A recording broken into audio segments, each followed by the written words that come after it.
ტრამპი გაიქცა თეთრი სახლის გაზონზე ჟურნალისტებისგან მას შემდეგ, რაც შაბათს 2026 წლის 9 მაისს პუტინთან დახურული სატელეფონო საუბარი ჰქონდა. ტრამპი რუსეთისა და უკრაინას შორის გადაუდებელი მოლაპარაკებების ცენტრში იყო, რომელიც სამდღიან ცეცხლის შეწყვეტას, სამხედრო მოქმედებების შეჩერებას და თითოეული მხრიდან 1000 სიტყვის გაცვლას მოიცავდა. მიმდინარე სიახლეებში ტრამპის სწრაფად მოშორების კადრი პოლემიკის სიმბოლოდ იქცა, მაგრამ კულისებში უფრო დიდი რამ ხდება. ეს არის პირდაპირი მცდელობა პუტინის გამარჯვების დღის საჭიროება გამოიყენონ იმისთვის, რომ რეალური პაუზა მიიღონ სასტიკ ომში, რომელმაც უკვე გაანადგურა ოჯახები, ქალაქები და მილიონობით ადამიანის ყოველდღიურობა. Ახლავე ყველაფერს გეტყვი, მაგრამ ეხლა დირჩევ. არხზე გამოიწერო, რომ ინფორმირებული დარჩე. მიიღო ინფორმაცია რეალურ დროში, საუკეთესო ჟურნალისტური ხარისხით, ალუესის სანდოობის სტანდარტით. მოძრაობა ვაშინგტონში მოხდა. იმ დროს, როცა ტრამპი ჟურნალისტების კითხვებს პასუხობდა და ნათლად აჩვენებდა, რომ საუბარი რუსეთსა და უკრაინაზე უბრალოდ მორიგი განცხადება არ იყო, Reutersმა გაავრცელა ინფორმაცია, რომ ტრამპმა გამოაცხადა ცეცხლის შეწყვეტა 9-დან 11 მაისის ჩათვლით რუსეთსა და უკრაინას შორის, სამხედრო მოქმედებების შეჩერებით და თითოეულ მხარეს 1000 ომის ტყვის გაცვლით. ზელენსკიმ დაადასტურა შეერთებული შტატების მიერ გაკეთებული განცხადება და აღნიშნა, რომ ტყვეების გაცვლისთვის მზადება სწრაფად უნდა გაგრძელდეს. რუსეთმაც მიიღო ცეცხლის შეწყვეტა იმ პერიოდში, რომელიც დაკავშირებულია საბჭოთა კავშირის გამარჯვების აღნიშვნასთან მეორე მსოფლიო ომში. და სწორედ აქ არის მთავარი საკითხი. ტრამპმა სწრაფად დატოვა, რადგან ომი პრესკონფერენციას არ დაელოდება. პრეზიდენტი, რომელიც ცდილობს მოსკოვსა და კიევს შორის გზის გახსნას, ვერ გადააქცევს თითოეულ ფრაზას ჟურნალისტებისთვის შოუდ. პუტინთან კონფიდენციალური საუბარი, რომელსაც კრიტიკოსები საეჭვოდ მიიჩნევენ, შეიძლება ბევრად უფრო მარტივად განვიხილოთ. ტრამპმა პირდაპირი არხი გახსნა იმ კაცთან, რომელიც სამხედრო მანქანას მართავს. ომში ვინც შედეგს ელის, ესაუბრება იმას, ვინც გადაწყვეტილებას იღებს. ნამდვილი დიპლომატია კამერების წინ დამუშავებული ფრაზებით არ იბადება. ის იბადება ზეწოლაში, გამოთვლაში, სიჩუმეში, შეზღუდულ დათმობაში და საჯარო მოთხოვნაში მას შემდეგ, რაც შეთანხმება გამოჩნდება. რუსეთის მოთხოვნას ჰქონდა ნათელი მიზეზი. ვლადიმირ პუტინს სურდა მოსკოვში წითელ მოედანზე გამარჯვების დღის აღლუმის ჩატარება, უკრაინული თავდასხმების რისკის გარეშე ცერემონიის დროს. მოსკოვისთვის ეს აღლუმი არ იყო ძალის დემონსტრირება, ისტორიული მეხსიერება და შიდა კონტროლი. ცერემონია გაიმართა გაძლიერებული უსაფრთხოების პირობებში, დრონების შიშით და შემცირებული ფორმატით. Associated Press-მა გაავრცელა ინფორმაცია, რომ აღლუმი უფრო მცირე იყო, მძიმე იარაღის გარეშე, თითქმის 200 წლეულის განმავლობაში პირველად, სწორედ გახანგრძლივებული ომისა და თავდასხმების შიშის ფონზე. აღლუმმა ეს სისუსტე შეამჩნია და პუტინის საჭიროება მოლაპარაკების ბერკეტად აქცია. ეს არის მთავარი. თუ პუტინს მოსკოვში ძალაუფლების დემონსტრირებისთვის სიმშვიდე სჭირდებოდა, ტრამპმა ეს ინტერესი გამოიყენა, რათა შეექმნა პაუზა, რომელიც უკრაინასაც გამოადგებოდა. ზავი მხოლოდ როგორც რუსეთისთვის გაკეთებული სიკეთე არ იყო წარმოდგენილი. მასთან ახლდა კონკრეტული ჰუმანიტარული გაცვლა, 1000 რუსი ტყვე, 1000 უკრაინელ ტყვეზე.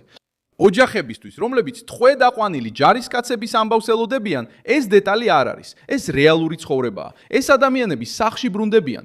ეს არის ადამიანურობის სხივი სასტიკი ომის ფონზე. ვლადიმირ ზელენსკიმ სცადა ეს შემთხვევა პოლიტიკურ პროვოკაციად ექცია. უკრაინის მთავრობამ გამოსცა სიმბოლური დეკრეტი, რომელიც რუსულ მხარეს წითელ მოედანზე აღლუმის ჩატარების უფლებას აძლევდა და ამ ტერიტორიას უკრაინული იარაღის გამოყენების გეგმიდან გამორიცხავდა ცერემონიის დროს. ბრიტანულმა მედიამ ეს ჟესტი პირდაპირ ირონიად შეაფასა მოსკოვის მიმართ, თუმცა მიუხედავად პროვოკაციული ჟესტისა, ზელენსკიმ მიიღო მთავარი მიმართულება, რომელიც ტრამპმა ჩამოაყალიბა. დროებითი შეჩერება, ტყვეების გაცვლა და ახალი მოლაპარაკებების დაწყების შესაძლებლობა. ანუ, თითოეულმა ლიდერმა სცადა თავისი აუდიტორიისთვის ეს ამბავი ისე წარედგინა, როგორც სურდა, მაგრამ მთავარი მექანიზმი ვაშინგტონმა აამუშავა. ადამიანური დანაკარგები ხსნის, რატომ არის ეს ცეცხლის შეწყვეტა მნიშვნელოვანი. გაეროს ადამიანის უფლებათა მისიის ინფორმაციით, უკრაინაში 2026 წლის თებერვლამდე 15000-ზე მეტი მშვიდობიანი მოქალაქე დაიღუპა და 41000-ზე მეტი დაშავებული მას შემდეგ, რაც ფართომასშტაბიანი შეჭრა დაიწყო 2022 წლის თებერვალში. 2026 წლის მარტში სულ მცირე 211 მშვიდობიანი მოქალაქე დაიღუპა და 1206 დაშავდა, რაც 49%-ით მეტია თებერვალთან შედარებით. ეს მონაცემები არ მოიცავს ომის მთელ სამხედრო მასშტაბს, მაგრამ აჩვენებს, რატომ შეიძლება თუნდაც მოკლე პაუზას ჰქონდეს სტრატეგიული და ჰუმანური მნიშვნელობა. თეთრ სახლს სჭირდებოდა სიტყვებიდან მოქმედებაზე გადასვლა. E colocar alguma coisa de pé. ომის დასაწყისიდანვე ბევრი დასავლელი ლიდერი დახპირდა მხარდაჭერას, დახმარების პაკეტებს, სანქციებსა და მკაცრ განცხადებებს. დონალდ ტრამპმა სხვა გზას სცადა. დაურეკა ვლადიმერ პუტინს, ესაუბრა ვოლოდიმირ ზელენსკის და ამის საჯაროდ გამოცდას სცადა. მოსკოვის აღლუმმაც აჩვენა ზეწოლა პუტინზე. ლიდერი, რომელსაც ტრადიციული სამხედრო ცერემონიის შემცირება, ზოგიერთ რაიონში მობილური ინტერნეტის დაბლოკვა და დრონებისგან დაცვის გაძლიერება უწევს. Não está em posição confortável. ალ-ჯაზირამ გაავრცელა ინფორმაცია, რომ რუსეთმა მოსკოვსა და სხვა ქალაქებში მობილური ინტერნეტი გათიშა დრონებთან დაკავშირებული შეშფოთების გამო 9 მაისის აღლუმამდე. ეს აჩვენებს, რომ ომი რუსეთის სიმბოლური ძალაუფლების გულში მივიდა. ტრამპმა ეს მომენტი არ დააიგნორა. ეხლა მოვლენების განვითარება ძალიან ფაქიზია. სამდრიანი ცეცხლის შეწყვეტა უნდა შესრულდეს ადგილზე, სადაც რუსეთმა და უკრაინამ უკვე გაცვალეს ბრალდებები წინა შეჩერებების დროს დარღვევებთან დაკავშირებით.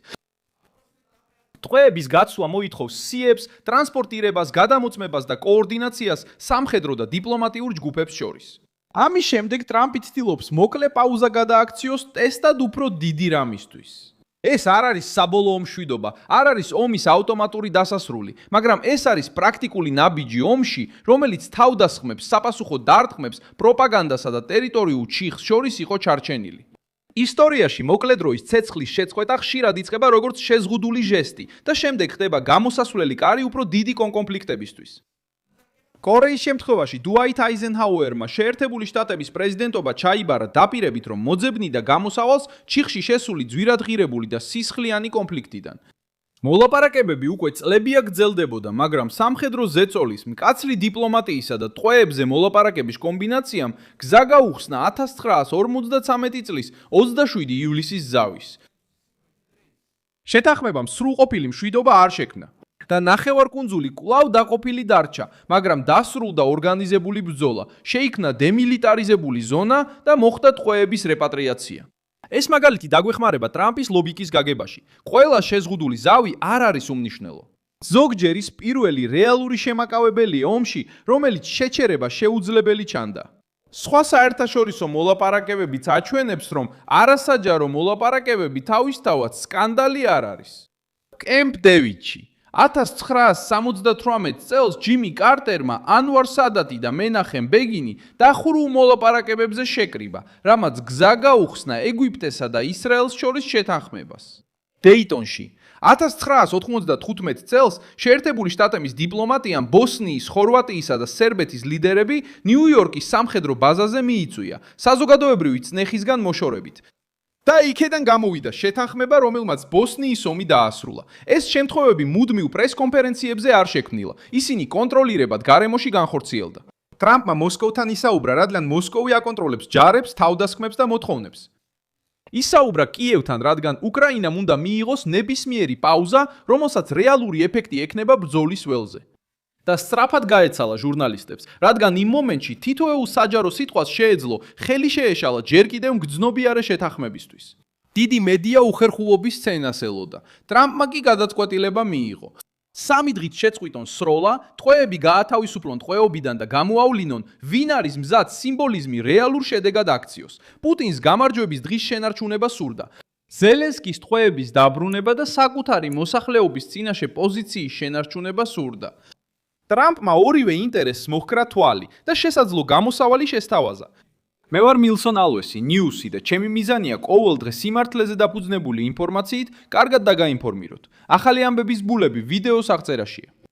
მოიწონეთ ეს ვიდეო, გამოიწერეთ არხი და ბოლოს გადახედეთ კომენტარებს, რომ კიდევ უფრო მეტად ჩაერთოთ მილსონ ალვესის საზოგადოებაში.